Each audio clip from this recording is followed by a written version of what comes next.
evening and welcome to Lisa Lives. On day 14 of my Shocktober movie reviews. Today's movie is Creepshow, the 1982 original Creepshow, which I haven't seen in forever. I'd forgotten loads about this. So most people know this one. It's written by Stephen King and directed by George Romero. This is actually the only screenplay that Romero didn't actually write himself. Him and Stephen King were good friends, always wanted to work together. So they took the opportunity with this one to work together.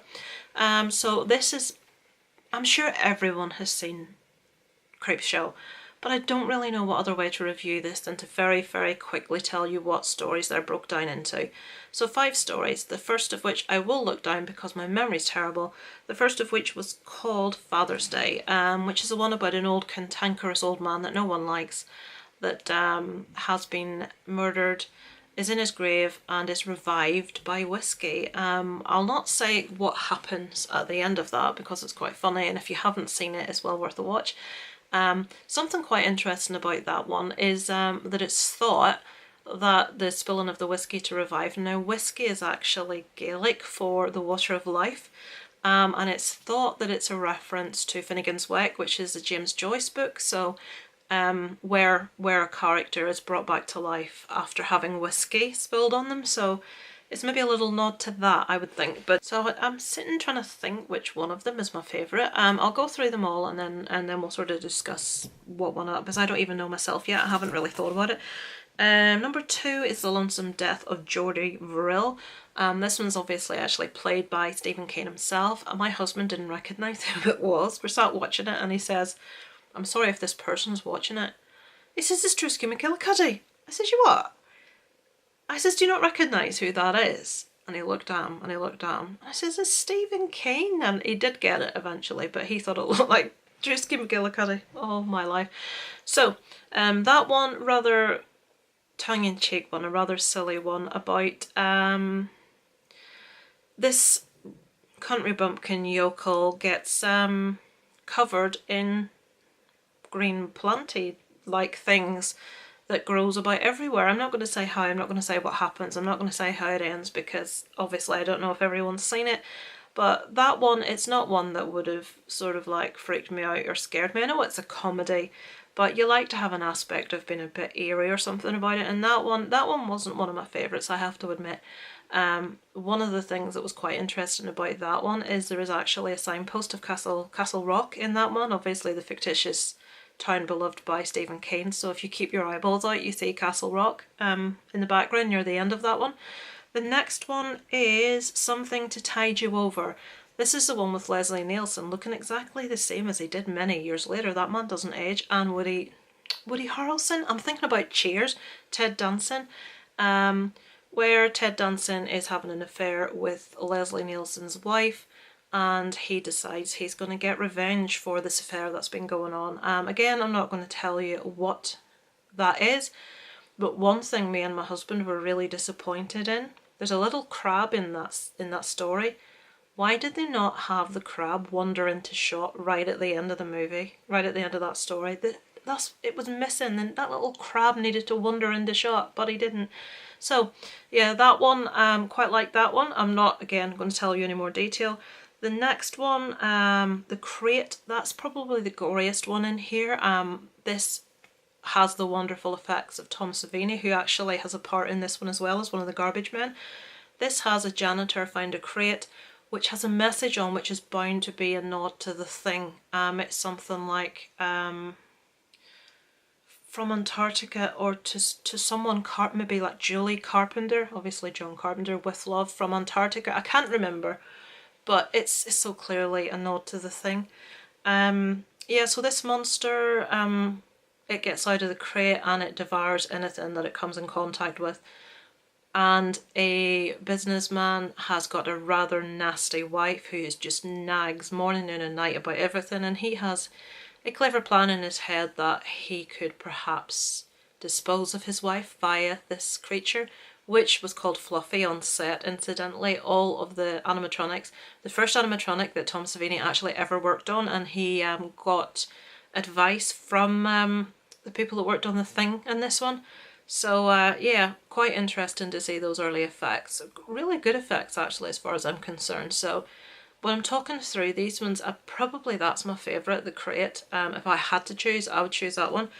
And the last one, They're Creeping Up on You.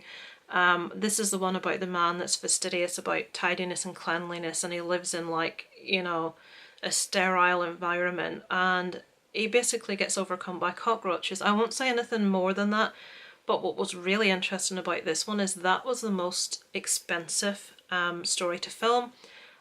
Costing, now would you believe this, the cockroaches cost 50 cents each, and they used 250,000 cockroaches in that story. So £125,000 was spent on cockroaches for that story alone, which to me just blows my mind. So yeah, there's not much more to be said about that one. Man that fears dirt and germs, there's a load of cockroaches. That's the horrific part to that scene. So that is oh, I've got a really itchy under my arm. I feel like a chimp. So that's the 5 stories. I know this one's been loved by a lot of people. I think, I'm wrong here, Warlock Home Video Network, Chris, I think this is possibly his favourite horror movie. Not entirely sure if I've remembered that correctly. I really did enjoy this. This is very, very nostalgic for me. It takes me right back. It's very, to me, it had a big Tales from the Crypt sort of feel. That sort of like funny, even some of the I don't really want to give anything away if you haven't seen it. Even some of the makeup used in one of those stories reminded me of Tales from the Crypt. You'll know what I mean if you've seen it. Another really interesting fact about this one is the stories, obviously there's a wraparound story, and the story starts with a man being very none too happy about his son's interest in these magazines or in these comics that have these stories contained within. And he basically bawls them out and slaps him across the face. And the son says, it's not as bad as what's in your pornos or something like this. What's interesting about this is the little boy at the start of this story is actually Joe Hill, Stephen King's own son. And the reference that he makes when he says it's not, you know, it's not as bad as your pornos or whatever it is. Stephen King actually got his first break writing stories for pornographic magazines, so that was quite funny as well. So little like things here and there that are like that make you giggle, that make you laugh if you're in the know. So I'd forgotten all that stuff because I haven't seen this movie. I was probably a child when I last watched this, so it was really nostalgic for me to revisit it, and definitely fun. It was a whole lot of fun to watch. My favourite, I think I have to say, is The Crate, probably because it's the goriest. And I just like the characters most in this. So yeah, big thumbs up for this one. Out of 10, we'll give this one a 9. I did thoroughly enjoy this one.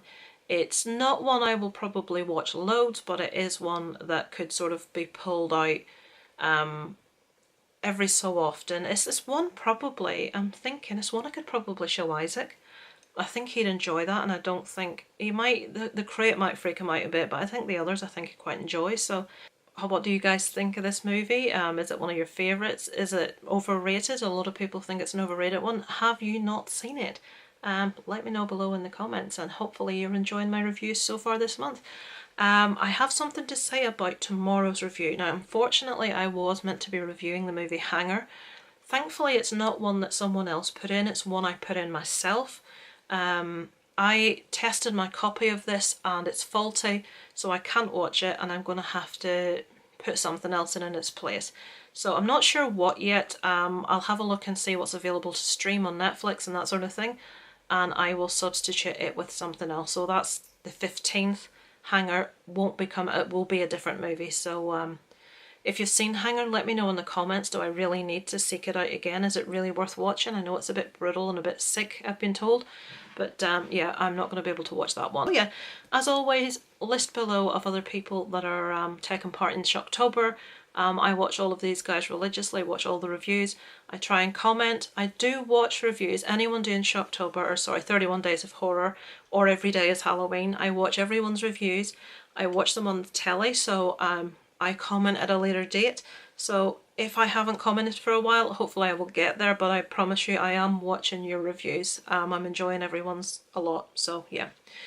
So I'll leave that there for today. Creepshow, thumbs up, 9 out of 10, and I will see you tomorrow for a film that I will choose this evening. Who knows what that'll be? It'll be a surprise for us.